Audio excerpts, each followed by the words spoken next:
my loved student, and my loved wife, my loved friend, my loved bingo. Today is a very good flower blossom day because our student will present your PowerPoint for the world, for the earth, for your country, and for your village, and for your home with 5 intelligence. You know that? Intelligence. 5 intelligence. With God, with your genius, with your society, and with your body, and with your mechanical knowledge, and with 5 morality. So we can, with the favor flow chart, we know the flow favor. We find the favor and we do the favor to everyone. So today is a very important day. The presentation is very well. You can trust to each other. So today we have a judge for 2 beautiful ladies. One is my wife. One is Bingo's wife. And we thank my son. My son is 10. He will show your detail and all together we can give you. But a very important thing is when you talking, must be pin this one in your head, in your shadow, because very delicious can recall your voice. Okay, that's welcome to my lovely wife. He is a Life Education Center. We shall begin right now. We are a little late, but it's okay. I will repeat my right on the blackboard. That is the total presentation time for everyone. It's 4 minutes. 4 minutes. And when start, I will put on the timer. And till 3 minutes, I will give you a ring to remind you you have only 1 minute left. Okay?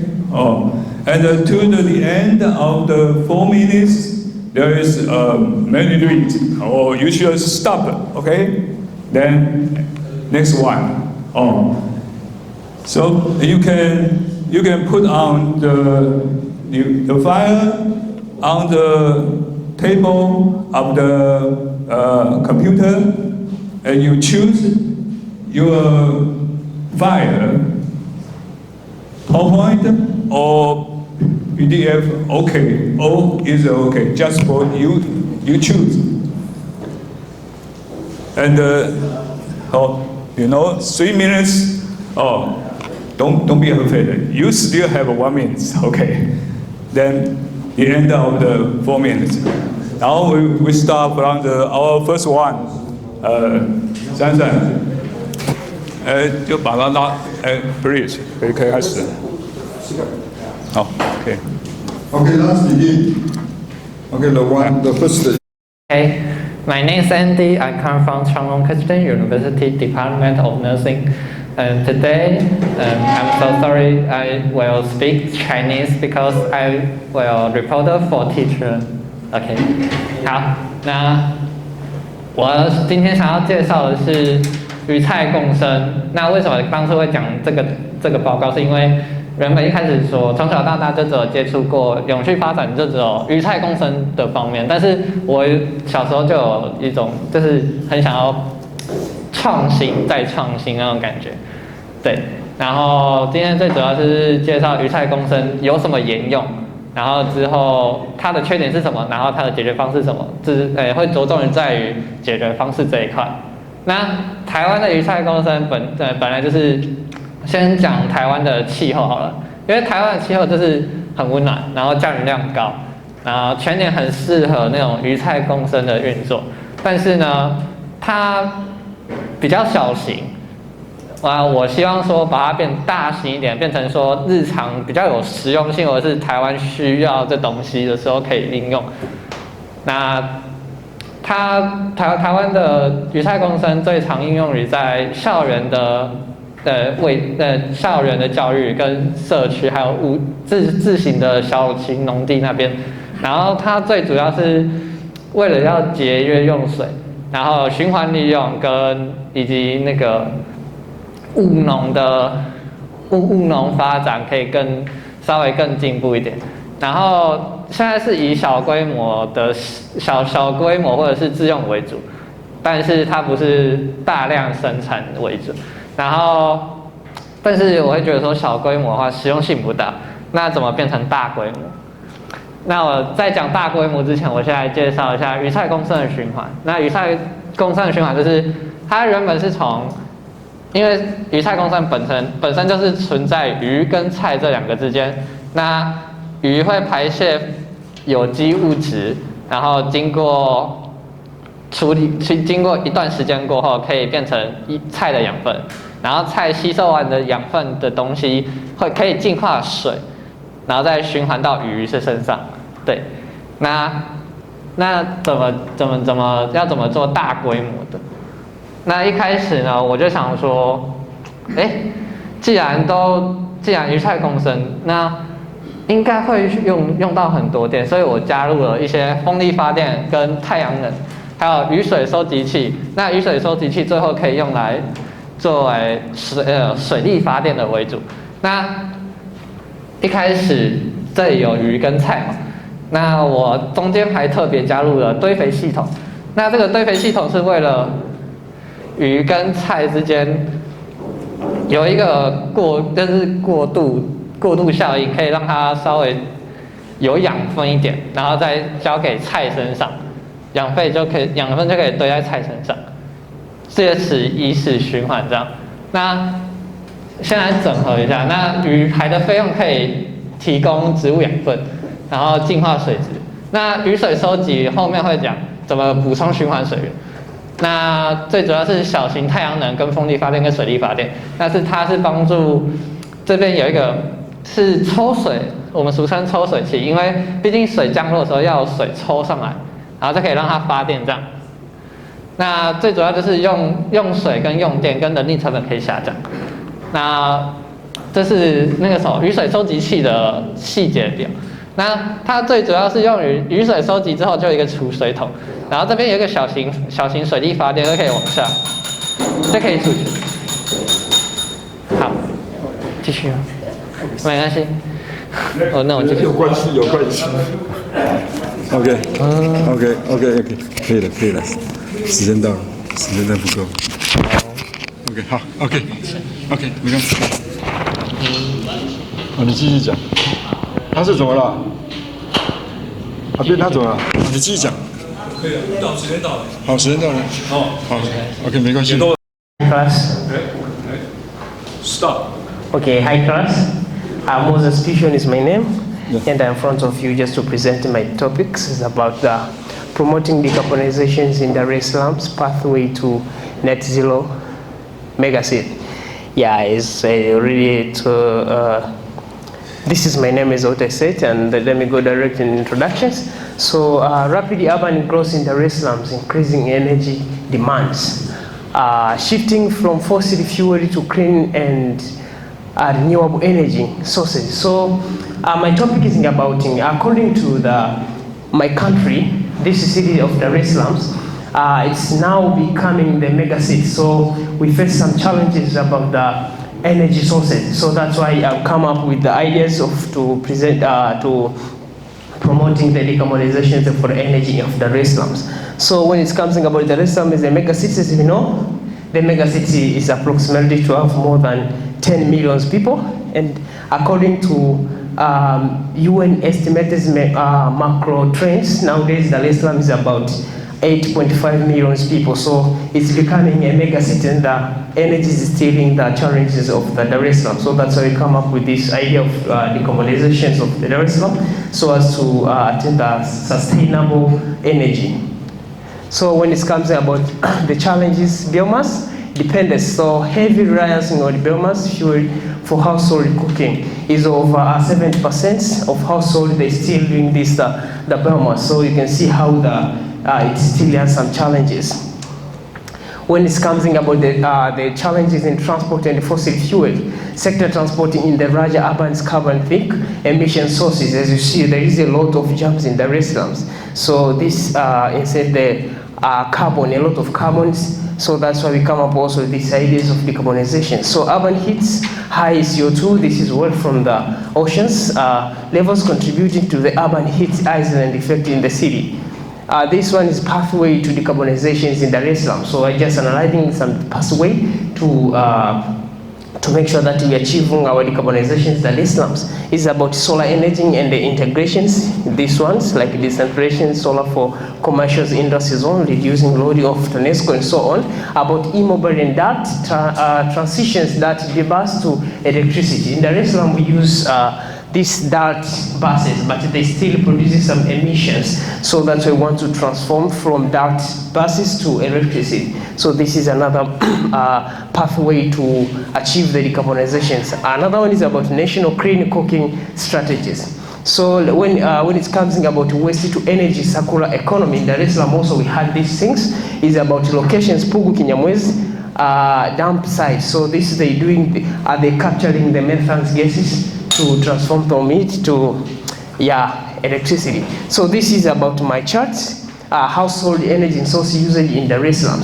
So you can see the charcoal's wood is almost at 70%. When it comes about liquid petroleum, is about 20%. So there are a lot of people still using this charcoal, so we have to transform. So when it comes about conclusion, decarbonization Dar es Salaam is essentials for Visions 2025, shifting from charcoals and fossil fuel to renewable electricity and LP, which is liquefied petroleum gas. So when it comes about my reference, is about this one. Thank you. Not yet. Okay. Good morning once again. So I'm going to focus to talk about the urban flood risk and climate resilience in Gatumba. So Gatumba is like a part of our capital city that is like flooded every year. So this one is dear to my heart because it's an issue that we face like every year. So despite all the efforts, we haven't had any breakthrough for this issue, right? So to have a bit of background, so like I was saying, the Gatumba is facing major floods in Bujumbura, so in our capital city. But Bujumbura as a whole is facing the whole problem, like the same problem, especially along the Lake Tanganyika. But this area, Gatumba, is mostly facing this issue every year. So it's really break my heart to talk about this. So now to give you a little bit of background, again, the Gatumba, one of the major causes of the risk of flooding is because we have this river. This is the Rusizi River. So during the rainy season, it floods and all the water goes to Gatumba and floods the whole neighborhood, and also the Lake Tanganyika, which is here. Sometimes, like during the rainy season, it also overboards with the water. So so now over 50% of built-up areas are flood-prone, and 72% of dense neighborhoods are at risk. And an annual flood losses of 33 million USD is lost every year. So the problem statement, the flood risks are increasing faster in management capacity than management capacity. The poor drainage and flood protection infrastructure is not there, which causes the risk.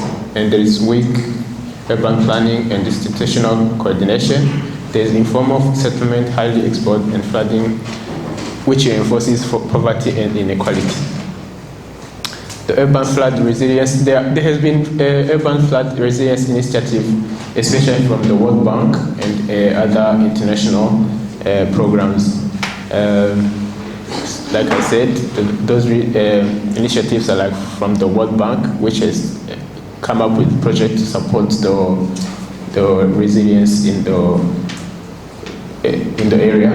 There's a drainage rehabilitation system and river bank protection.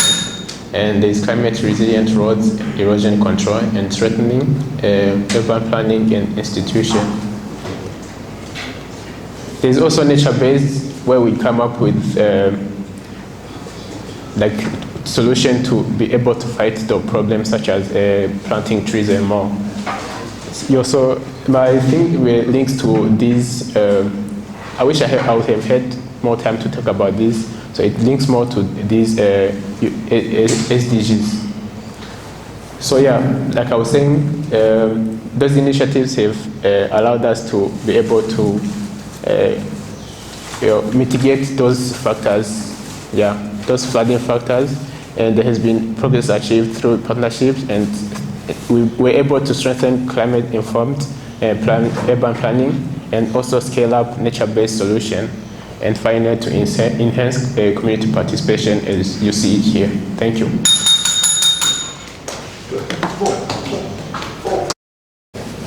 Now it's done. Okay. And yes. You good? Okay. Number 4. Yeah. Okay. Good morning, everybody. This is me. This is my final presentation, which is about sustainable agricultural practices in Burundi. So I took this topic just because it's all we need at the time, because so many people struggle to know how they can do the agriculture like back home. So I thought maybe this could be a good something that we can do around home. So over here we have why agriculture matters in Burundi. So as you can see on the chart, you can see like more about 85.1% they're living just because of agriculture. So this kind of thing is very popular in our country. You can see the rural population, 80 to 90%, they're involved into agriculture. When we say main source of livelihood for most households, as long as between farming and food security, something like that. So over here we go, why do I think this thing is so good? Here we have to think about the environmental context, where we see the land is degraded anywhere like 1.2% of land area. And then we can see there's something that is happening about like the soil loss per year. It's like 38 million tons, which is very bad.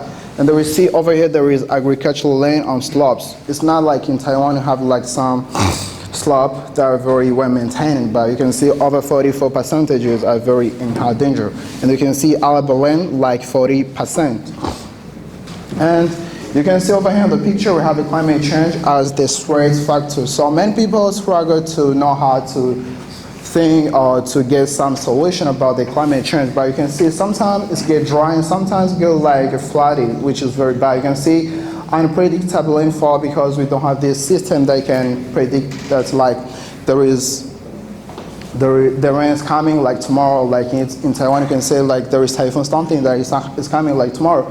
So by here you can never know. Sometimes it's dry and sometimes flooded.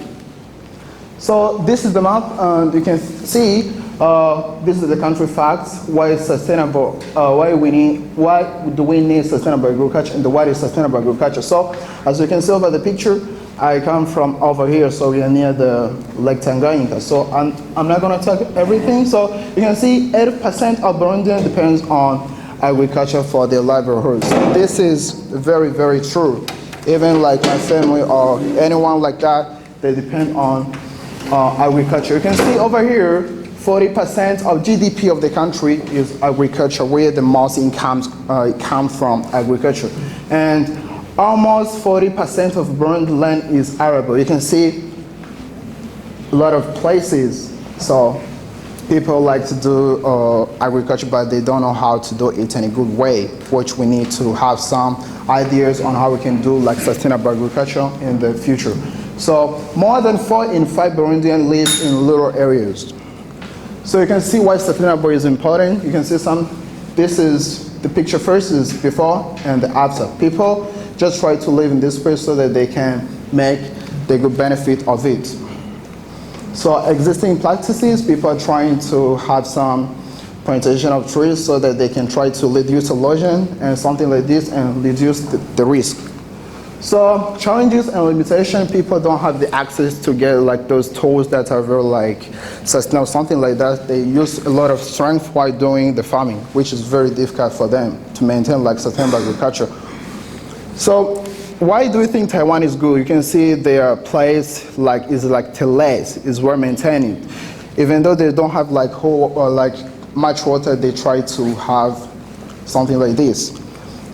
And over here, all we think is the future vision and what we can do. We think that if we get sustainable agriculture, we can be able to do something like this. Thank you. This is my proposal topic. This is my topic. I'm going to talk about using smart farming techniques to restore Burundi's soils. My topic is generally this is the background about on how agriculture is in Burundi. So normally agriculture contributes over 30% of GDP as economy in Burundi. So but as recently said that agriculture employs about 80 to 90% of Burundi's populations, which means most of Burundians use agriculture to survive. Yeah, and the average of rainfall that Burundians uses there is around 1,100 millimeters per year. Going forward, this is the problems of that people from Burundi encounter as you already know that human activities are the most characters that come to spoil the soil. Yes, based on deforestation, people used to cut trees severely, just and overgrazing. People, those who have livestock, used to spoil the soil by overgrazing, just cutting the grasses and some kinds of trees. Yes, also for those who own some industries also take place to destroy the soil. Yeah, this is the table which shows the cause and impact of degradation problem. And that one is the period card that which illustrated. Yes, going forward, this is the pictures. These are the pictures which illustrate how erosion is in Burundi, and some drains caused by the erosion also. Yes, this is the big problem that we first see in Burundi actually. Yes, next. These are the solutions that might be taken to fight against these issues or these problems. First one, we are going to look for where to organic composting and agroforestry system and mobile or SMS or cores used by those small-scale farmers. Yes, this one is a system that that can be used for those small-scale farmers to just to apply this agriculture for low levels. Yes, going forward, this is how we are going to implement this project. Techniques, functions, and benefits. People are going to just to apply soil testing kits, composting, agroforestry, which will benefit through efficient fertilizer usage and better soil structure and long-term fertility, and improved practices to make sure that we can reach to our achievements. Yes, going forward, this is our future vision, short and long term. We mean improved soil fertility, reducing erosion, and sustainable food systems. And here are 7 sustainable agricultural systems. Yes. Thank you, everybody, for watching and listening to me. Yes. Good morning, everybody. I'm Enoch. I'm coming here to present about my topic, which is improving water resources management in the Nile Basin region, which take part in Burundi, especially in the center of our country. So I'm Enoch, student of Changchun Christian University.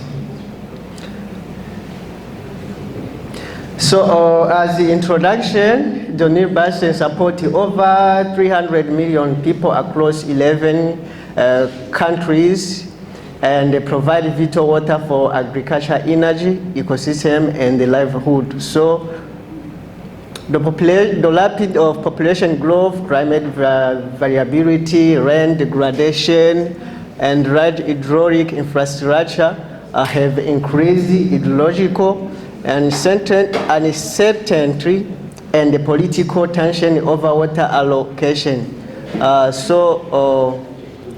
This effective collaborative of water resources management can balance national development with basin-wide equity and ecosystem. That is more important for our country. So this is the source of Nile Basin, which take part in Burundi, as I talk about. See, from here to the north of our Africa, which in Egypt. Moving forward, background and the description of with respect to this topic. So, the Nile hydrology is complex.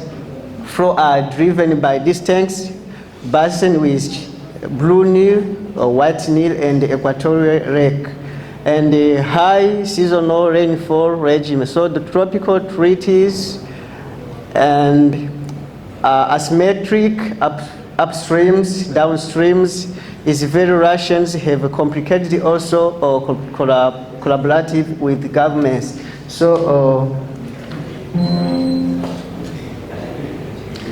this is the map of the different countries where Nile Basin can flow. So this is from Burundi, from here to the north of Egypt, which is 7 countries. So solution and example acquired for Taiwan or other countries. So Taiwan experience in integrated water resources management and the local stormwater harvesting offer transferable resource for the Nile Basin and the other countries. So to combine watershed management and the small multi-purpose reservoirs and in community can help the Nile Basin the way they can solve the problem of those different countries with using this water, especially they're using it in agriculture. So in the description of the means suggestion, first of all, we have a suggested integrated strategy. We have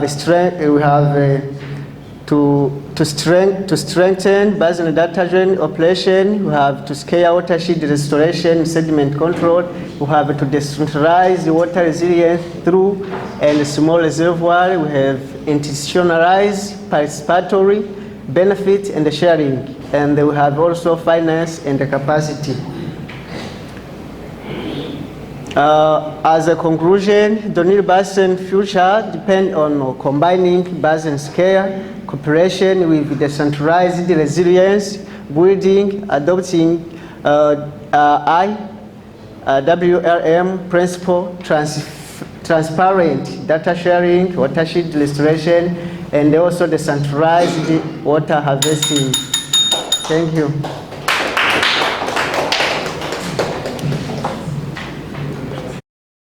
Okay, let's start. Okay. 大家好. Okay, my name is Joshua Loisi Shayo, and this one is my project I'm going to do about improving household water access using the rainwater harvesting in Itigi, Tanzania. Itigi is found in Tanzania. So about introduction, Itigi is found in the Singida region, central part of Tanzania, which is located along Dodoma and Singida highway. Itigi also faces the water shortage. Rainfall is low and unreliable. And also, rainwater harvesting is simple solution for this problem. About the problem, first of all is long distance. The people from Itigi, they face challenge of getting to get water. They have to travel a long distance just to get water, and also seasonal stream dry up, and also high cost and health risk. So about location, this is Tanzania, and here is Singida region, and Singida region Itigi is found here, which is this one, and Dodoma is here. So Dodoma is the capital city of Tanzania, is near the capital city. About the objectives, one is to improve water access and household level, and also second one is to reduce time and cost. As I told you, they use much time to fetch water, to get just water. They use a long distance to get water. And another thing is to promote the sustainable water technology. This is methods which will be used. One is to install water tanks. Water tanks, like this is according to the ability of person. If you are able to get the concrete tank, it's up to you. If you are able to get this one, small one, also it's much better. So as everyone can get water, even the small buckets, just for storing water.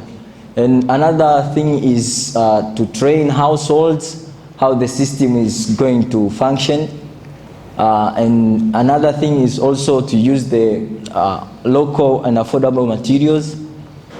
And the last thing is to work with leaders, because this one is the leaders as the most examples, which also this project can be continued.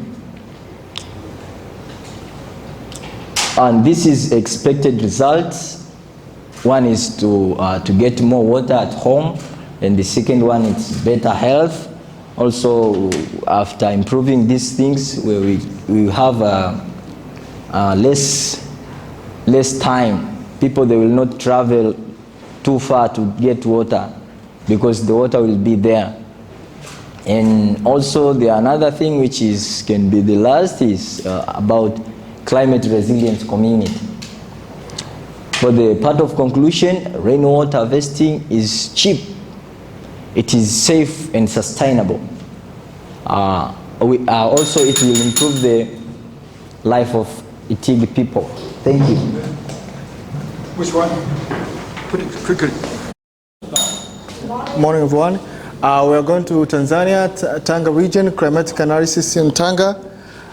Here we have like the background of Tanga region. It's a coastal region which is found in northern Tanzania. Is the coastal line on which borders the Indian Oceans. The climatic classification of Tanga region is tropical savanna, as we know. It's characterized by 26 to 28 degrees Celsius. The temperature pattern of Tanga is here. The temperature drops from May, June, and July. As we remember, it's too cold in these months. And here we have the rainfall pattern, which influenced by the wind currents from the oceans, which we have two seasons of rainfall, Masika and Vuli. The Masika is the strongest one, as we shown on the graph like that. Also, we have the monsoon winds, which influence the rainfall and humidity in Tanga. The northern one from December to March, the southern monsoon from July to September. Also, we have ocean influence on climate, which is sea breeze temperature, which influence the high humidity level, the land breeze and sea breeze. We also have climatic challenges, the flooding during the heavy rainfall, coastal erosion, drought vulnerability, and salinization, which is salinity in the land, on the farmland. Also, we have solutions. The solutions are mangrove restoration as practiced in Indonesia and Philippines, air warning systems, climate agriculture. Yeah, we also have the visual, the vision, future vision, like long-term vision, climatic resilience, sustainable fishing and farming, like this one after the mangrove restorations. Also, we have expected results, impact which are benefit to the community as well, like this one. Also, we have data summary table of the Tanga region, which is a climatic factor, the average temperature, annual rainfall, humidity, and rainy season. As I mentioned before, it's 2 seasons.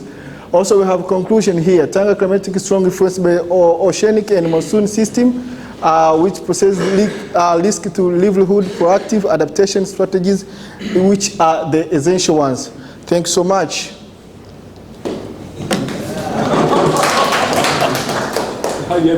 Next. Come here. Oh, very good.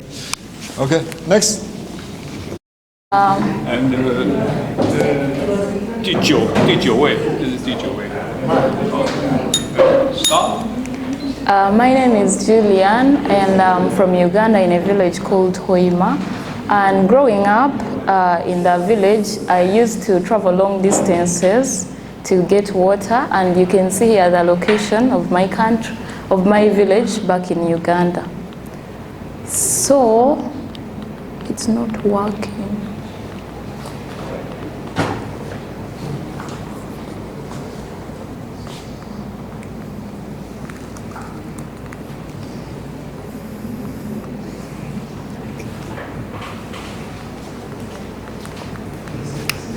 So the back. Just stop. My name is Uganda, and I'm going to apply the pattern language in my village, Hoima. This is the location. The problem is, growing up in the village, I used to travel long distances, like you can see those kids, to collect water. And the problem, according to the Uganda Bureau of Standards, they say Hoima households have little access to clean water. About 50% of the people don't have clean water. And members thus have to trek long distances such that they can get water. And this creates a need for the human-centered sustainable design that I'm going to design myself so that the people don't suffer like the way you're seeing in that picture. So I'm following Christopher Alexander. He's an architect and a theorist to design, and I'm following his 3 books. One, which is The Timeless Way of Thinking of Building, and he mentions that places should feel alive and that design should grow naturally. They shouldn't feel forced. You should see the need and apply your design. And he wrote a second book, which was, he started with the Orion, and then he wrote a pattern language, and it shows how can you design if you want to design anything. He says you should reusable design patterns. Here we apply solutions everywhere, and spaces based on how people behave. So we should see how are people behaving in a certain village, culturally or in any way, and you design your place accordingly. And then he wrote the Oregon experiment. Who designs these places? It's the people, not just one person or the leaders. So you have to do a step-by-step and participatory development. You should include all the individuals in a society when you're going to design anything. And I learned from other places. This is in Taiwan, and this is places called the Taipei Zoo. You should visit it. They have a boa hole. They applied several pattern languages. As you can see, it has a positive outdoor space, activity pockets. It have a path shape, which is pattern 121, a sitting space, you can sit anywhere, and they have 3 places in behind there, and even they have like that tag, you can sit around. So, and in Colombia, in South California, even early in the history, in 1904, they would apply pattern languages. Like you can see, this is a common land. They place the well near where places everyone can come and access water without moving a long distance. And this is India. Brings us back to our problem where you can see we need access to water, pattern 25. That's what I'm working on. And what is my proposed solution? This is my proposed solution. I drew it. This is what I wanted to turn out. I used ChatGPT to generate a picture, this one. I used Grok to generate a picture, and eventually I used Gemini to generate a picture. So households access water. You can see the trees placed, you can see the vegetable places, kids playing, and then you can see there is a washing place, and you see the roads connecting the entire. How many pattern languages did I use? You can say number of them, more than 10. And this is my implementation. We shall use elders, women, the youth, and then water source first, sitting places later. We shall use local materials when we are designing, stones, earth or clay. And this is just to develop a design that is cultural, shows daily life, and that community participates. Thank you so much.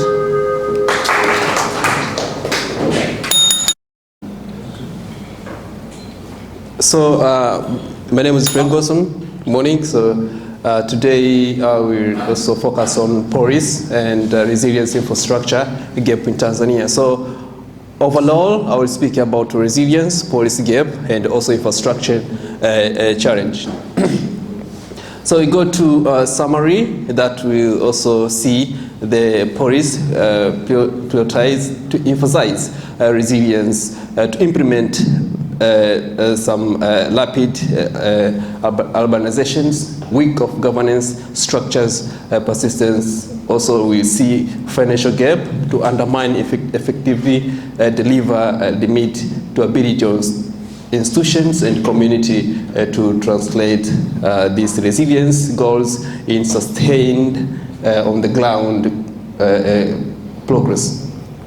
And also in context, we are going to see also the urban flood management, the equitable water access, limit government capacities, and also to remain major challenges. So when we hear that context in Tanzania, so we'll see all kind of management that also will also see the water access, limit governance, and so forth. So for this is also to upgrade the infrastructure, coordinate institutions, and also to secure sustainable finance that is also needed, so as we can also protect vulnerable community, and also to ensure reliable climate resilience, and also we have to ensure the water service in the country. And this is already our government did, so as to put more resilience infrastructure, so as to solve different problems in water, and also transportations, electricity, and also the transport in the city, and also in all regions in Tanzania. So this the government already did to solve that challenges in water, electricity, transport, and also other challenge. This is also material that I already collect, that according to the World Bank and also GFDRR, so this is also an institution that deals with reductions of disasters. So this also support resilience investment benefits over 4 million people in Tanzania. So this World Bank and these institutions also support Tanzania to put environment friendly in resilience way.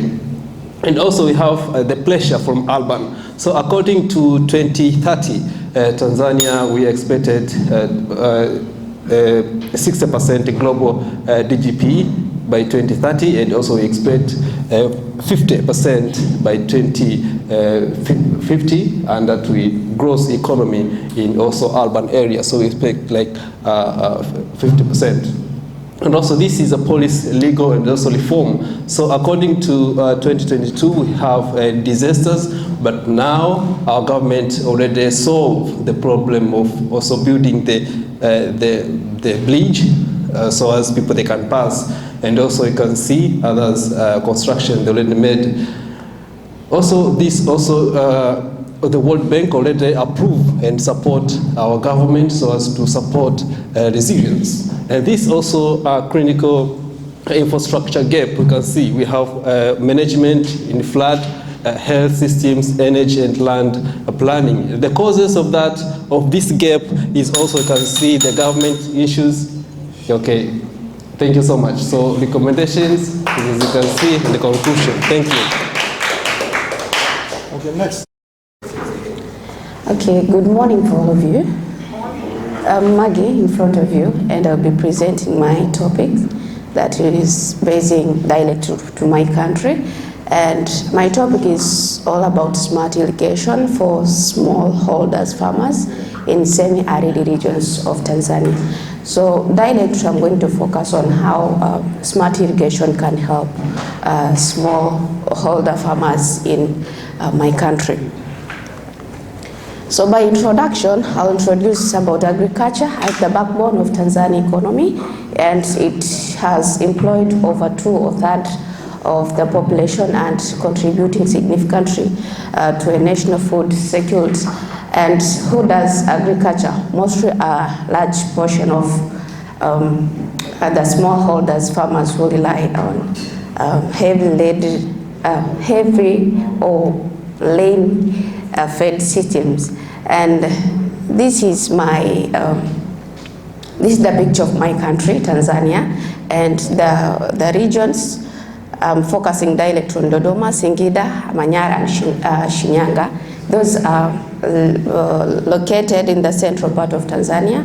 As you can see in this map, you'll find these 3 or 4 regions in this part of Tanzania. So in these regions, actually, they are facing a lot of challenges based on agriculture.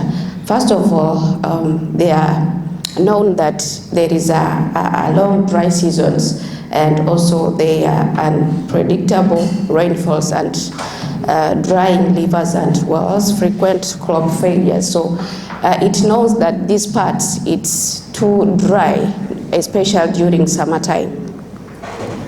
And as I mentioned, I will just mention the electricity, the water scarcity. These are the challenges that these farmers they encounter in this region. And so I'm focusing on how smart irrigation can help smallholders farmers in Tanzania. So I think this project is more known in the cities, but when you come back in the rules, most of people, they don't know about smart irrigation. And this is just a usage of efficient irrigation technologies and management of practice that can optimize water use based on crop needs and soil condition and weather patterns. So for smallholders, this can help. Okay, there are some instruments that can be affordable to them, such as drip irrigation, solar-powered pumps, and water harvesting combined with efficient delivery system. So this could help farmers especially during summertime. All right.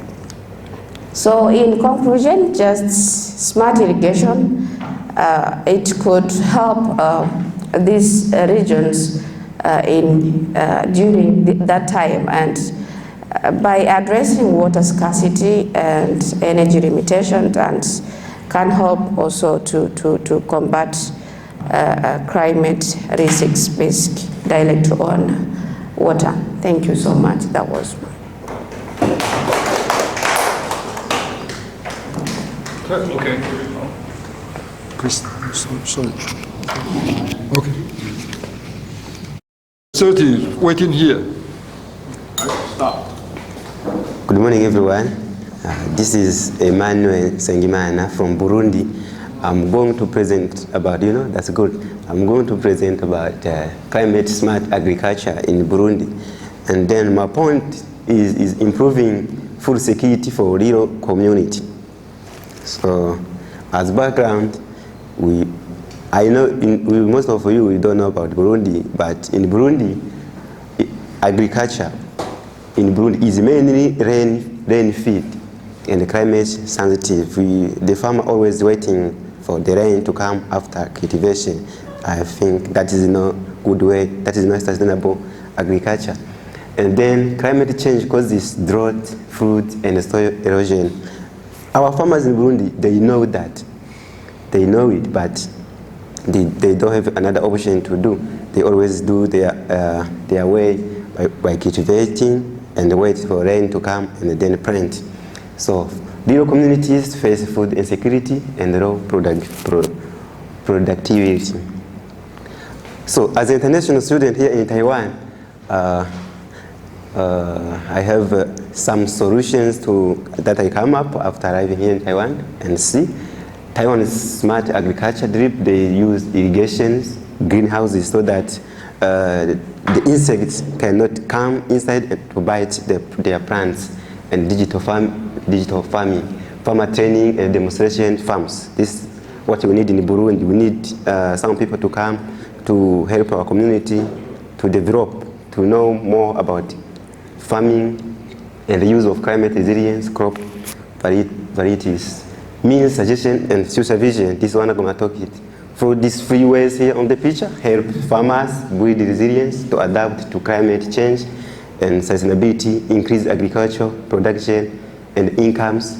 Number 3 is reduce greenhouse gases where possible. To achieve those 3 points, we need to know that climate smart agriculture advocate for the use of farmers, local knowledge to ensure easy adoption. As a conclusion, I want to forget that in Burundi we are facing with these 4 goals, which are sustainable development goals. Number 1 is climate actions, and number 2 is sustainable city and communities, and number 3 is no poverty, and number 4 is what's that? Is sustainable goals number 7. Clean energy. Yeah, clean energy, and yeah, is that one? This is my references. Thank you. Stop. Okay, good morning everyone. My name is Koresh Lafayette. I'm from Tanzania. I'm going to presenting for you about the carbon capture and the storage in Dar es Salaam, Tanzania. As we all know that the climate change is the biggest problem now in the global problem. That's most of the countries in Africa, they are facing this problem. And Dar es Salaam also is one among the city that is adapting this industrialization whereby carbon emission is too high. So it needs like carbon capture and the storage solution. And why carbon capture is needed? High emission from cement in the power industry, as I said, Tanzania and Dar es Salaam city has got many industries for cement production. And also we have got some urbanization increase energy demands, and it supports national and the global climate goals. This is some international solution examples about carbon capture solution. For example, Norway still plays carbon capture project since 1996. And also I've got the Canada boundary dam. The example picture you see up is a Canada, whereby they are practicing carbon capture and the storage project. This is also Taiwan. We have got carbon capture research is going on, whereby they are, in the future they're going to practice this thing. This is the lesson from other countries. Long-term carbon capture storage is safe and feasible, so this is the best solution whereby carbon can be stored down inside of the rocks. And you have got some strong government policy and essentials about this carbon capture solution. And also you have got some public-private partnership improve and the success. This is a lesson from other countries.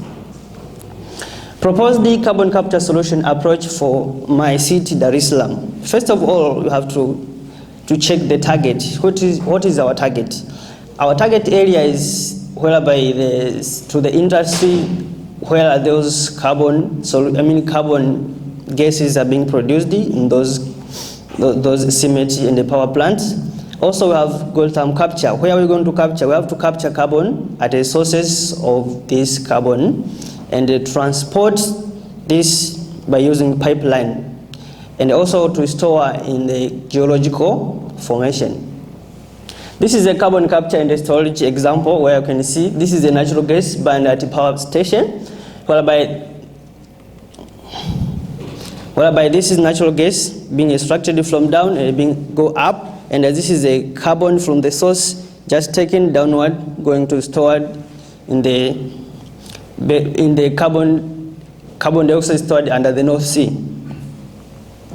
This is the implementation strategies whereby government initiative and regulation is required, and the environmental impact assessment also is required. Community awareness, whereby people can be accepted and being educated, whereby capacity building and a technical training is needed. This is my future vision: integration with carbon utilization, low carbon industries, and the climate resilience urban growth. This is my conclusion: carbon capture storage reduce emission while supporting growth, and the international experience guide log adoption, and the strategic planning ensure sustainability of the life. This is my reference. Thank you.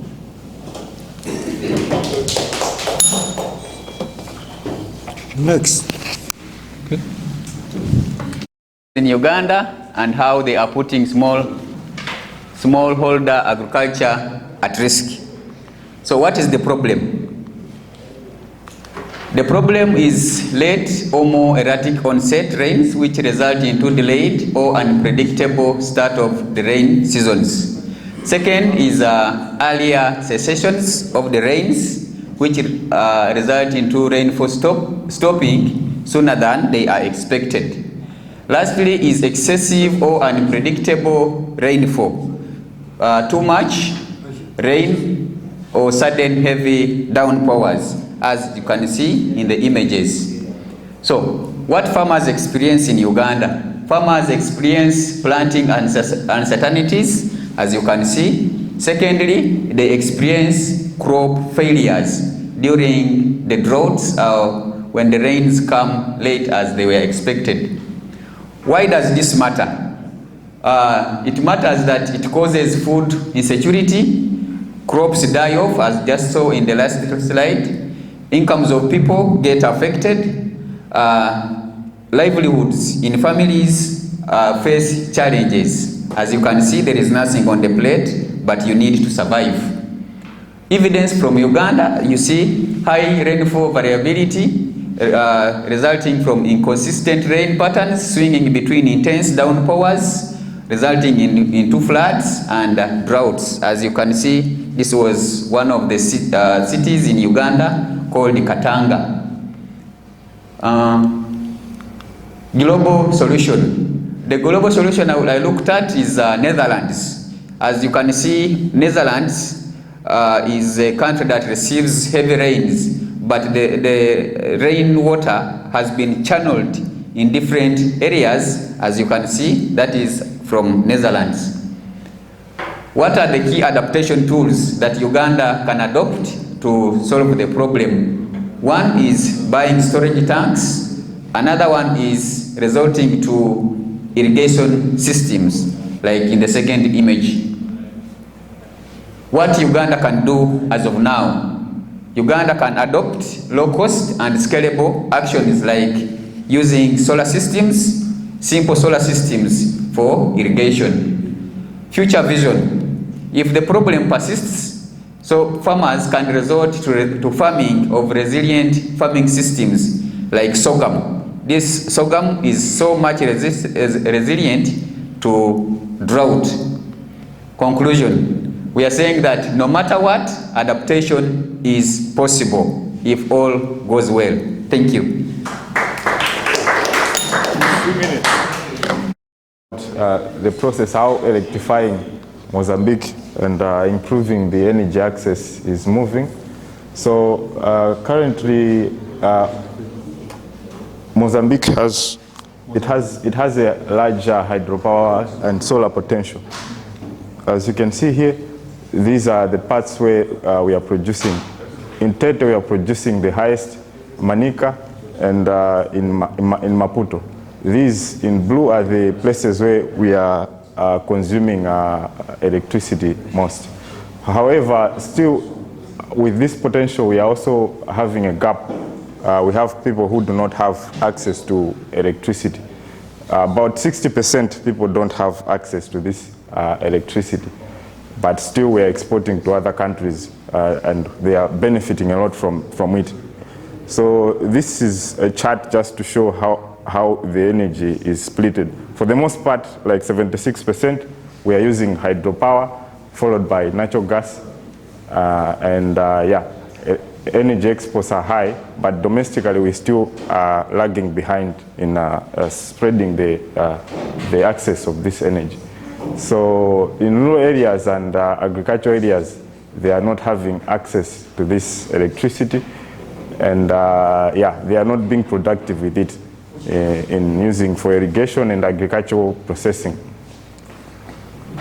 So the approaches to fix this is to expand and modernize the national grid, scale up using mini grids of solar and battery storage, promote production of energy locally, and encourage private participation from other organizations. We already have this Get Fit mini grids program, which is financed by Germany, and it's aimed at building more mini grids. And we also have other private energy producers, and they are also progressing well. These are some of the things we think we can learn from Taiwan by implementing some of their policies to make sure that we allow purchase of electricity at a cheaper price. And also we can have mini grids, micro grids, which are local to support the main grid. In case it is failing, we can have local grids in local areas to support with production of the electricity. Our target as a country is to make sure by 2030, everyone is able to access electricity. And by 2050, we want to make sure that we are running on renewables only, no more usage of other sources apart from renewables.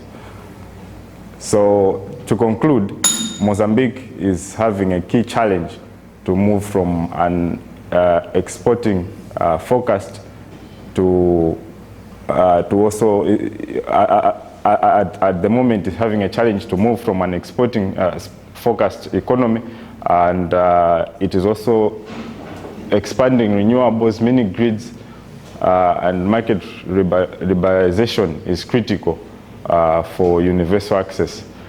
Productive use of this electricity can drive inclusive economy in agriculture, industry, and rural areas. So implementing strategic policies and reforms can enable Mozambique to reach a sustainable electrification by 2030 and beyond. Thank you.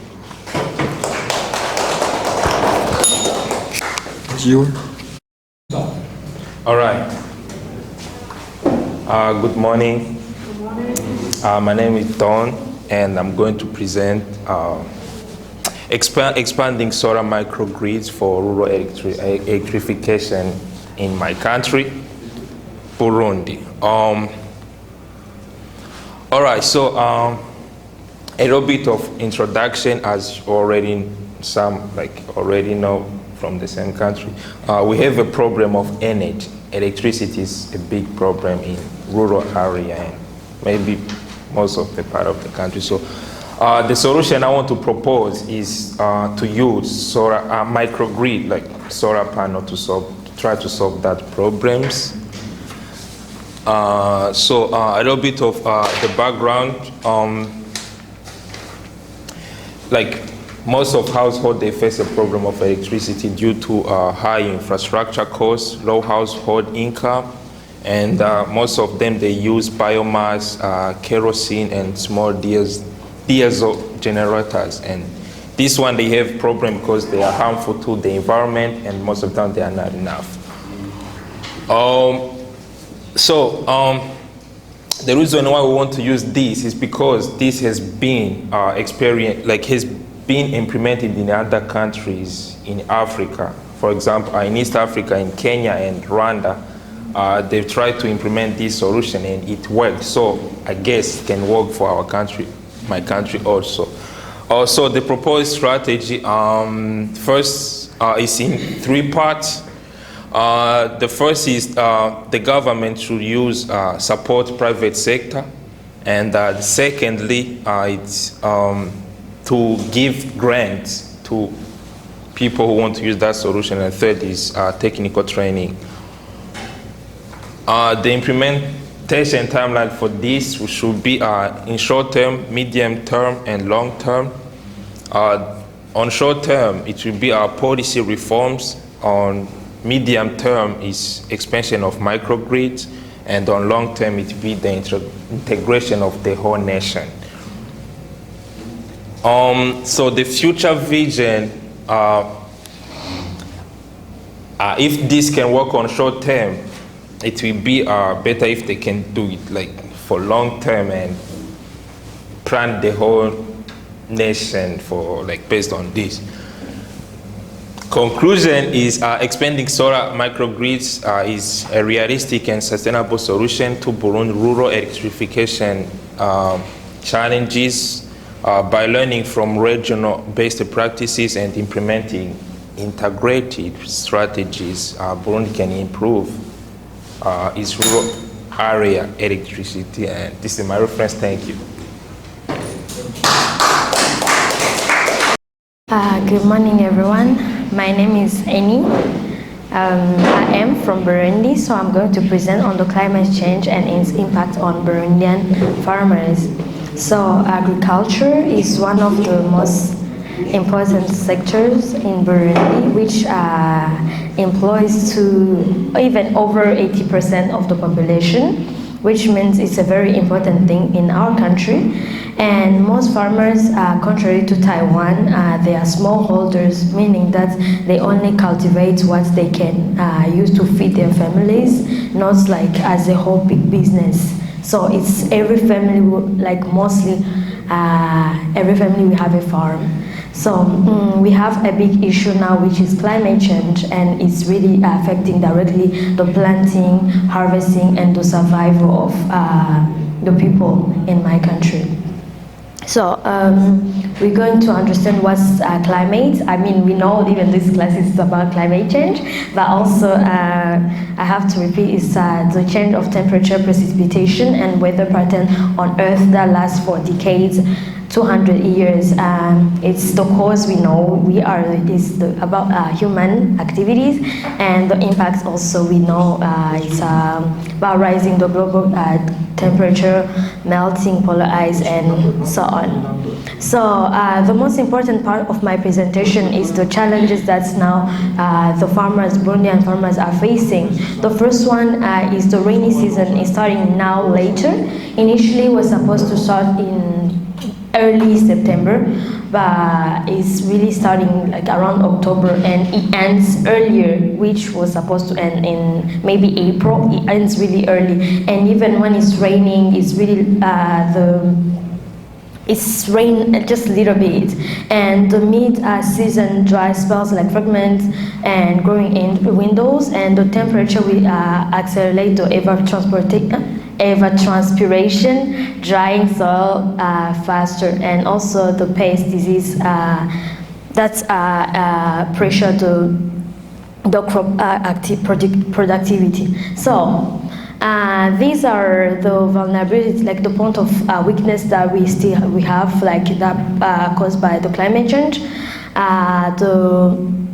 The steep hills will amplify the effects of heavy rainfall, the soil erosion, landslide, and everything. And also farmers have limited access to irrigation credits, improved seeds, and this is a very big issue. And also the climate shocks directly translate into hunger and poverty. So this is one of, this is the direct issue about this climate. So since it's more than 80% who are living from agriculture, and if there is a big issue, so people are hungry and poor. So in the region we have solution, but for me I listed some short-term and long-term. So let me talk about the short-term is to strengthen the seasonal climate advisories, planting calendars. And for long term, we should have some ponds, reservoirs, and solar pumps, also soil and landscape restoration. And for the vision, we need to have resilient soils, diversified crops, and advisory guided farming. So as for my conclusion, is that so climate change is a daily reality now in the whole world, but also in my country, though it's a very small country, and also that we can, if we blend the long term and short term, we can still have a solution. So thank you so much. Thank you, and Merry Christmas and Happy New Year. Okay. This is very. Anything need separate some priority, but not very important. Only a game or any process. So we now 9%. 9% would give you a gift. And we submit all the 5 is a very good presenter 5. So this 5 is from we want 1, 2, 4, and 5 to 几个啊？5个嘛啊？是到10吗？对吗？我没有错，到9了。Okay. So I think we will give the 5 to 9. This one very beautiful teacup. Okay. Teacup. The 9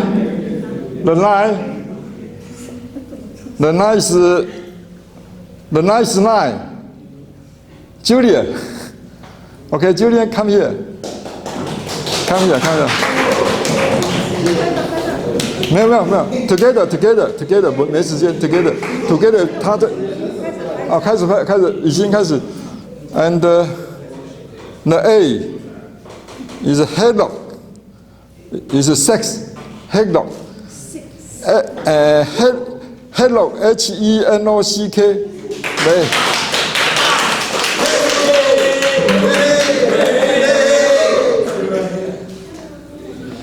And the 7 is Alain. Is 5 Alain. Okay. And 6 is 17 lady. I don't spare what you spare. Annie. Annie. Okay. Annie and 5 and 5. Okay. And Richard. You are very small but very good. He's the president.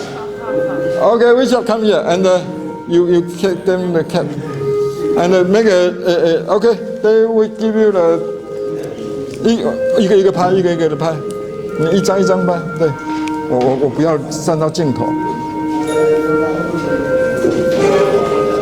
来，先看一下，拍一张。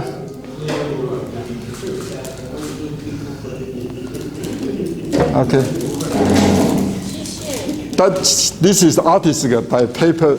For pen. Okay. Yeah, for pen. Heno, congratulations. 我把灯打开了，我要把灯打开了。Congratulations. Okay. Very beautiful. He do. She do.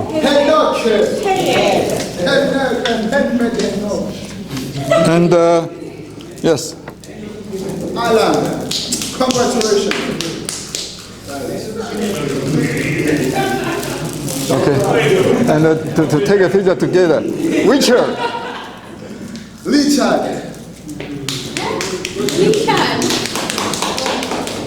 And the last. And take a picture a whole as a whole. Okay. Okay. Take. And the last one.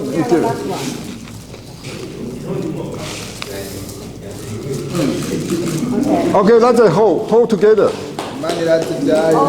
Hold together. Okay, see here. Okay. Make your head utter, but if don't, your eye will black. It's pretty good. Okay, see here, see here, see here. Okay, thank you. See here. Okay. Okay. Okay. 剩下4个嘛，哈。Which one? Yes. Okay, the four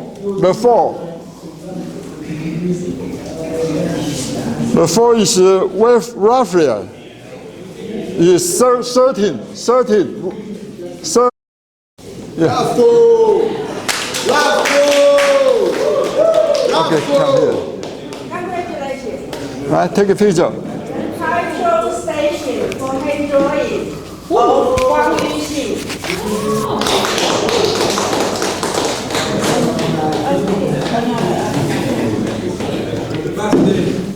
I also use this for the notebook. Yeah. Okay, thank you. Oh, and then 3. 3 is a bear. 15.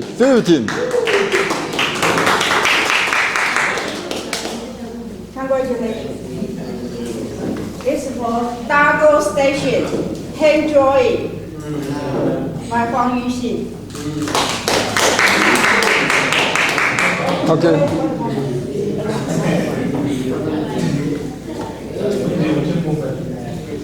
Thank you. Oh, very nervous because only 2 have to. Frank, the second.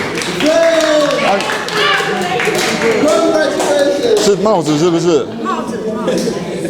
以前，你的帽子给我一下。借那个谁？没有，你开始拍了。This is very good cap, you know? Cap.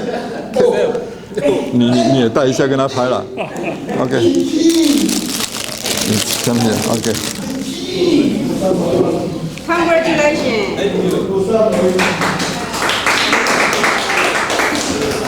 Okay, for this one. Okay, congratulations.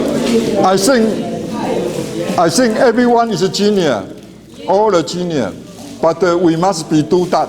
Sorry. The first is the 8. The 8, you. Number 8. Yeah, you are number 8. What do you pay? I don't know how to pay. Clean.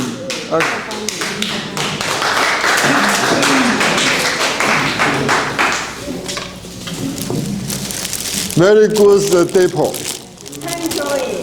Hand drawing depot. Yes, very depot. Yeah. 在彰化，中华。Congratulations. I think it's a very nice game. No problem. But not this. Hand drawing. And the class will open next Friday with line.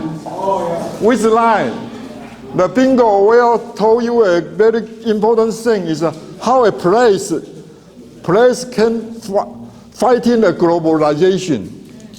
You know the main China corridor is a domino economic, but we must be enforcement our place together to fighting anything. So next we will with the line, and the next week we will give a Google Meet.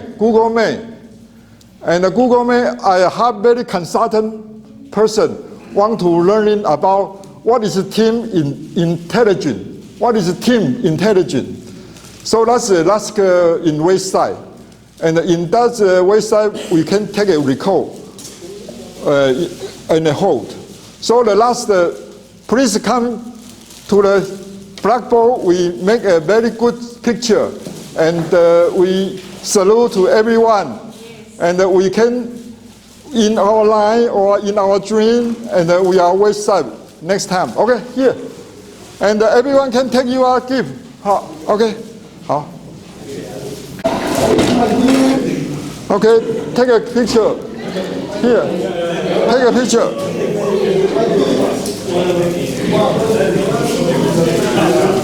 Okay, let's take a picture.